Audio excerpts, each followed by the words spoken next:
Jovem espartano, não sabe brincar, não desce pro play.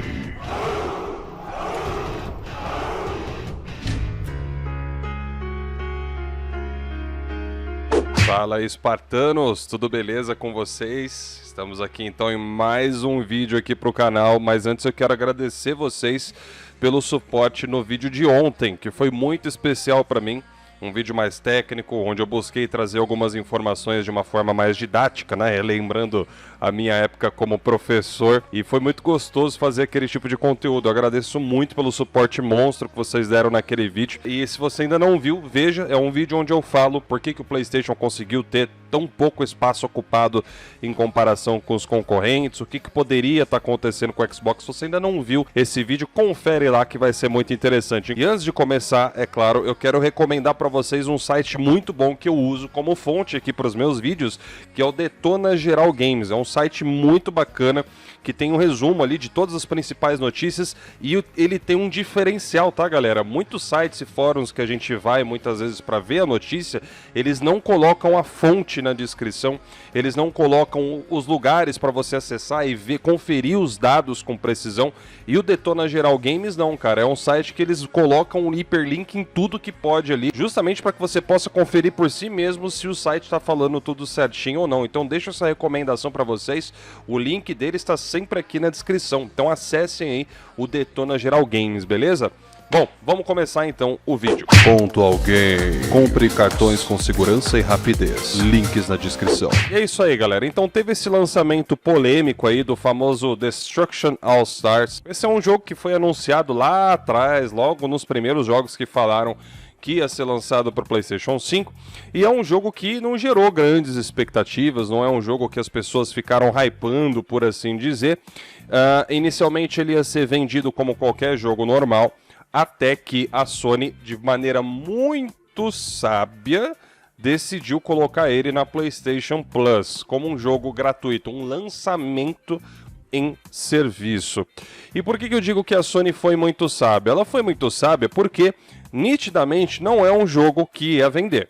Isso está muito claro, não é um jogo que ia fazer sucesso, não era um jogo que tinha tendência de conquistar um grande público, porque, cara, é muito óbvio, né? Você não precisa nem jogar para você ver que claramente é um jogo de baixa renda, é um jogo de menor orçamento. Não estou dizendo se é ruim ou bom, você pode gostar ou você pode não gostar, isso aí é uma coisa mais sua, mas, caras, é óbvio, tá nítido que a qualidade nem se compara aos grandes lançamentos da Sony. Nem se compara ao Horizon Zero Dawn, por exemplo, que tem muito mais investimento, você tem ali toda uma mecânica muito diferente.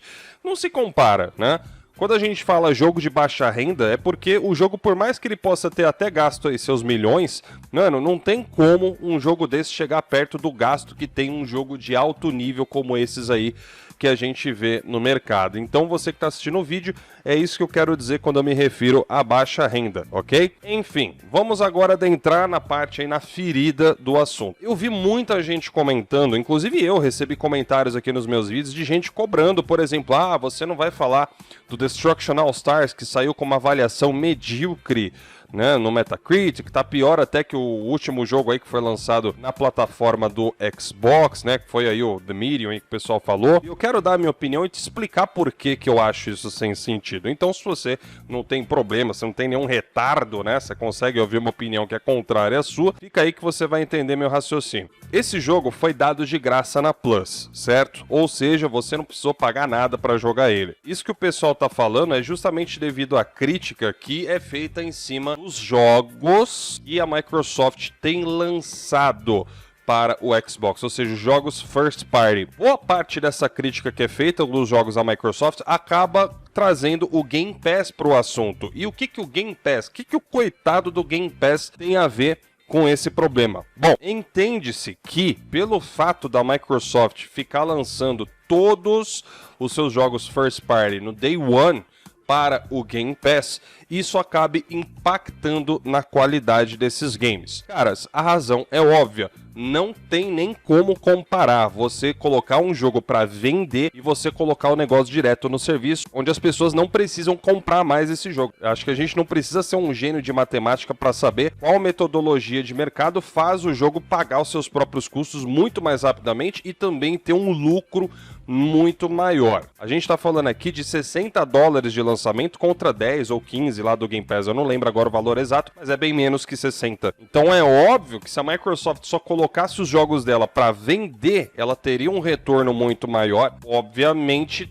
geraria mais receita para que ela produzisse jogos de melhor qualidade. Sabe aquela história de que atitudes falam mais do que palavras? E fato é que desde que a Microsoft começou a lançar os jogos dela no Day One pro Game Pass, a qualidade decaiu muito. Então, não é difícil você ligar uma coisa na outra. É por isso que a crítica, ela engloba muito mais do que só um ou dois títulos. Ela está englobando todo um histórico que a Microsoft está tendo desde o ano de 2017. Você está duvidando? Olha só, 2017... Forza Motorsport 7 e no máximo, talvez, muito talvez, o Halo Wars 2. E eu acredito que não tenha tido um custo tão grande assim não, porque é um jogo bem mais simplesinho. Eu acho que comparado ao orçamento que se teve para fazer Forza Motorsport 7, saiu até barato. Então é até meio difícil contar aqui como se fosse uma grande produção, mas beleza, tá? Tô deixando passar dois aqui. 2018,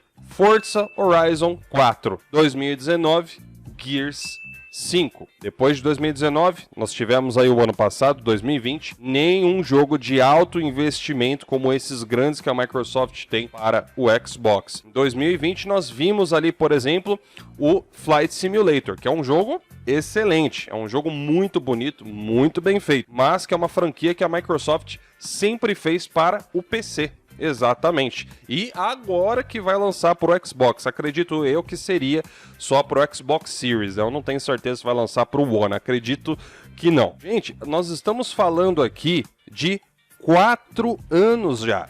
4 anos que a Microsoft está praticamente vivendo, sabe, bem do mínimo, da miséria, do que ela já foi um dia com seus jogos e com as suas franquias, suas novas IPs, por exemplo. Desde 2017 não tem uma nova IP da Microsoft que tenha esse nível que ela tem com outras franquias de sucesso dela. E os jogos que ela vem lançando desde lá até aqui, a grande maioria são jogos que estão ali da mediocridade para baixo, caras. Então essa que tem sido a crítica em cima da Microsoft. E aí a gente entra para a parte final, que é agora sobre o PlayStation. Por que eu não acho que é uma hipocrisia a galera não cair matando em cima também, agora que saiu um jogo que, segundo as avaliações, seria medíocre no PlayStation, que é o Destruction All Stars, dado também em serviço. O motivo é muito simples, porque os jogos que a Sony lança, no geral, são jogos de altíssima qualidade, que não tem só excelentes avaliações, como são muito queridos pelo público. Para você ter uma noção, desde 2017 para cá, a Sony recheou o PlayStation 4 de exclusivos AAAs de alto nível. Então, quando sai, entre aspas, né, uma porcaria ou outra, é mais um caso de exceção do que uma regra, como é o caso que está acontecendo na Microsoft. Então a crítica, quando você vê um jogo saindo medíocre ali no Xbox, muitas vezes o pessoal não faz essa crítica em cima daquele jogo em si, o pessoal faz uma crítica de um modo geral, muito mais abrangente, tem muito mais peso por debaixo disso do que só criticar a qualidade de um jogo específico. Vocês estão entendendo agora? Se você está duvidando do que eu estou falando, olha só uma pequena comparação de coisas que a Sony fez desde 2017. Lembrando que eu nem tô contabilizando tudo aqui, tá? Horizon Zero Dawn, Gran Turismo Sport, Uncharted Lost Legacy, e também teve títulos third party que foram exclusivos temporários, mas da mesma forma que eu não contei pro Xbox aqui nesse momento também, não vou contar pro PlayStation, mas na lista tem até jogo medíocre também, por exemplo, Kinect 2, né? Enfim, 2018, Spider-Man, teve ali God of War, Detroit Become Human, Shadow of the Colossus. Dos três aqui, só o Shadow que não era exatamente novo, mas era um remake, né? Então, da mesma forma que, por exemplo, o pessoal do Xbox contaria na lista se tivesse o Gears Ultimate, também vale contar o Shadow.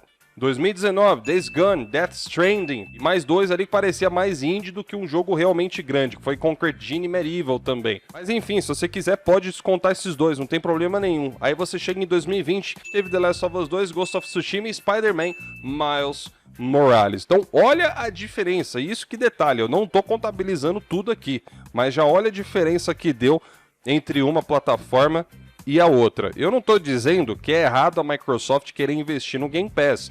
Muito pelo contrário, se ela quer focar em serviço, eu acho que ela tá fazendo certíssimo, tá sendo um sucesso. Chegou a 18 milhões de assinantes agora, não importa se tem muita gente ali só com continha de 1, 5 reais assinando, que fato é que chegou a 18 milhões, quer dizer que o pessoal se interessa em experimentar o serviço. Agora, o ponto é, o quantos assinantes a Microsoft precisa ter no Game Pass para conseguir manter uma qualidade melhor nos seus jogos como ela fazia antigamente?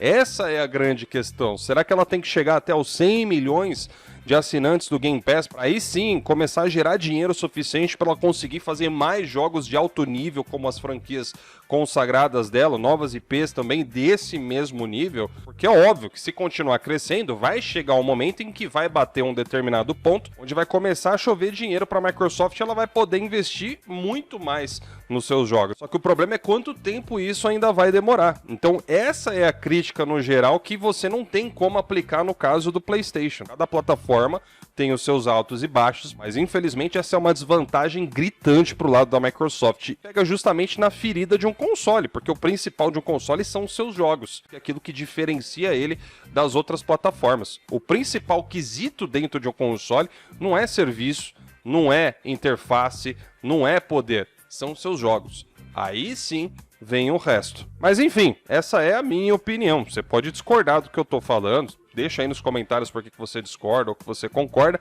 e não esquece de deixar o seu like aqui no vídeo, belezinha? Então eu espero que vocês tenham gostado, um grande abraço para todos vocês, tenham um excelente final de semana, e vamos ver se eu retorno aí muito em breve com o Play Podcast, talvez essa semana ou na outra, tá meio difícil aqui de engrenar, mas eu acho que a gente deve retornar em breve, a galera tá cobrando bastante, né? Então, um grande abraço, até a próxima, fui!